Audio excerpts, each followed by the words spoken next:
নমস্কাৰ বন্ধু বান্ধৱীসকল। আজি মই গ'লোঁ এয়া দ্বিতীয় অফিচৰ পৰা আহি অলপ কাম আছিলে। তাৰপিছত দেখিলোঁ অলপ বোলো শ্বপিং কৰোঁ। এয়া শ্বপিং মলত সোমালোঁ। তাৰপিছত আহিলোঁ কচমেটিক দোকানলৈ। কচমেটিকৰ পৰা বোলো অলপ বস্তু লৈ লওঁ। অলপ মোৰ মানে কি আৰু স্কিনৰো অলপ প্ৰব্লেম হৈছে, সেইকাৰণে দেখাই কৰি অলপ এয়া কচমেটিকৰ বস্তু ল'লোঁ।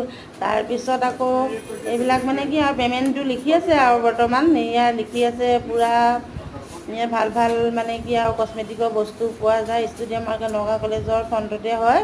তাৰপিছত আহিলোঁ আকৌ মানে কি আৰু সেইটো বিলটো দিয়াই নাই এতিয়ালৈকে, সেইকাৰণে ৰৈ আছোঁ আৰু। তাৰপিছত আকৌ আহিলোঁ শ্বপিং মললৈ আহি পূৰা আকৌ কাপোৰ চাপোৰ ল'লোঁ। সেয়া শ্বপিং মলত আহিলোঁ, আহি পেলাই কাপোৰ কানি ল'লোঁ। আহিছোঁ যি দাম